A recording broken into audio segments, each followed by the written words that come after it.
Da da da! It's time for the March book wrap up. And I'm very excited, you guys, because this girl has been reading a lot, okay? But I'm going to keep it brief. I don't want to keep you here forever. I know we got stuff going on. It's Friday. We made it through another week, almost at the end of the month. And so I've got some really good books to share with you. And I'm just going to start with the nonfiction first because I mostly read fiction this month and I had so much fun. So I'll give a couple seconds more for people to hop on. Hi, Amanda. I'm really excited to share these books with you.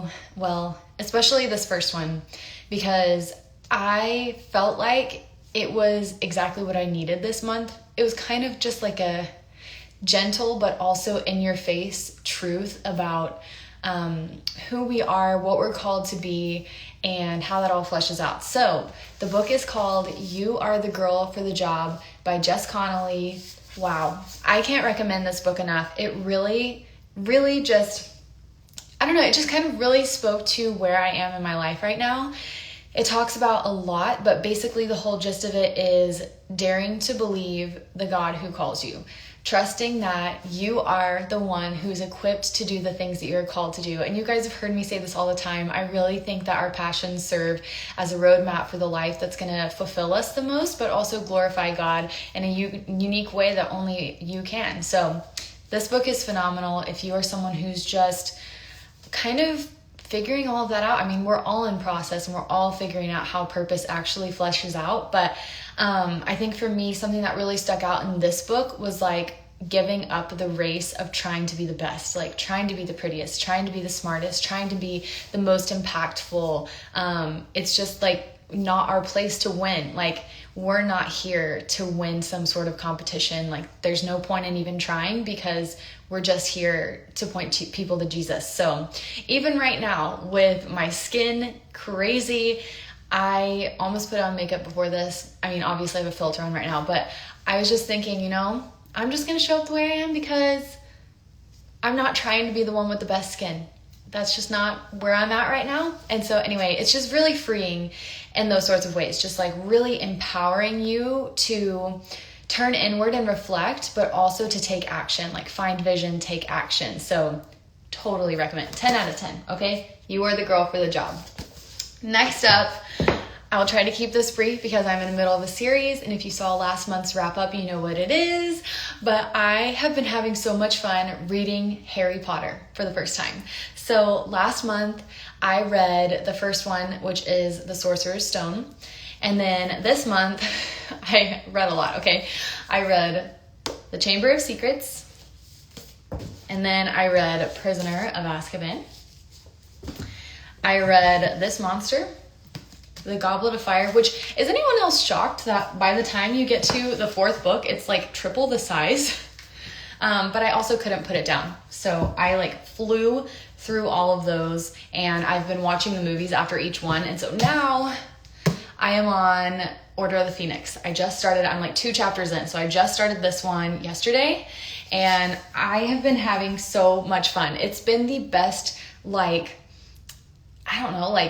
escape from the real world stuff. I don't know. It's not like escape. You know what I mean though? Like when you find a really good fiction, it's just so fun. Like you don't even have to worry about what else is going on in the world. It was the best. I took a week off of social media last week and I just had so much fun, resting and spending time with my boys and reading and just letting myself have fun. And it was really cool. So obviously, if you have read Harry Potter, you know they're amazing, but I have a suggestion for you people who love Harry Potter.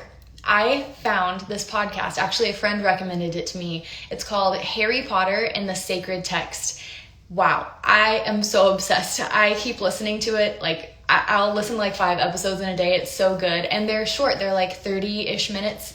But basically, they go through the books chapter by chapter, and they kind of evaluate each chapter through the lens of a certain theme, like loneliness or being a stranger or friendship. And it is so cool. It's just interesting, to look at a fiction, and kind of the whole premise of it is how we would study the Bible by, reflecting on it and finding the context and then seeing how we can apply that to our own life.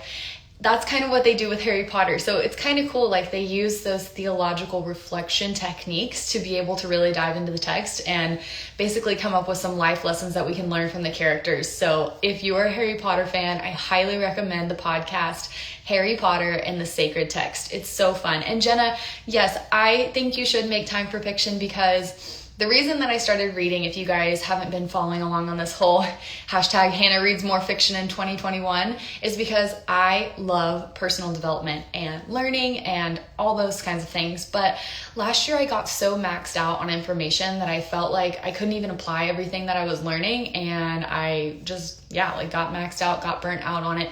So I made it a goal this year to read one fiction for every nonfiction that I read, and I think I've read 16 books this year so far, most of them fiction. So I've been having a lot of fun. It's actually rekindled a love in reading for me, and it's even inspired me to read more with Judah, my son. So it's been really fun, and I highly, highly recommend it. Another thing that it's really helped me with, and I talked about this in the last one, so the last wrap up IGTV, so I won't talk a lot about it here, but I have struggled with anxiety this year, and a lot of it I think has come from just so many things, like the world is really loud and there's a lot of noise. And for me, it was just scrolling before bed or watching TV and things like that really were just cluttering my mind. And so I just decided to put limits on my phone and my screen time and read before bed. And it's turned into this thing that I just love to do. And it's like my favorite hobby now. And it's just been really cool experience. So those were my fictions. And then today, I haven't started it yet, but this is a book I actually found in my bookshelf that I got a couple years ago, but I still have never read. But it's by Sarah Haggerty, which I have followed her for such a long time. Her emails are amazing. She sends out like a monthly newsletter that's just so beautifully written, but I've actually never read any of her books. So this is called Unseen by Sarah Haggerty, The Gift of Being Hidden in a World That Loves Being Noticed. So I am really excited to read this one. I think it's going to be really good, especially being in the social media space where it is all about like visibility and growth and gaining followers and engagement and all of that, which is good and it's fun. But I think for me, what I've been learning lately, at least, is just I want to do everything I do operating from a place of rest.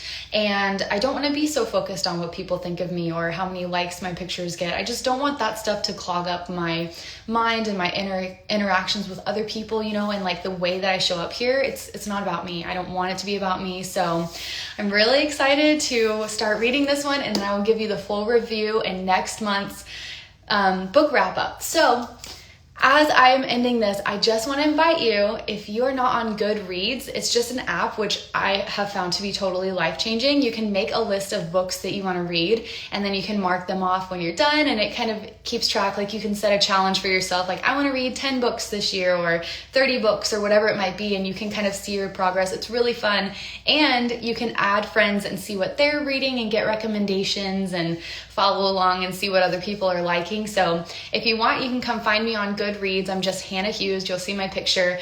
And then if you are interested in any of the books that I've been reading, I have linked them in my Amazon storefront, which you can find in my Instagram bio. And that, I don't know what happened here, but anyway, I didn't link all the Harry Potter books because I figured that's just a lot for people to go through, but especially the nonfiction books that I've really been loving, I've linked there for you to be able to find. I do get a tiny, tiny commission if you order from there, but it's a great way to support if you want to and to read some more. So I love you guys. I hope you're having a great day, and I will talk to you really soon.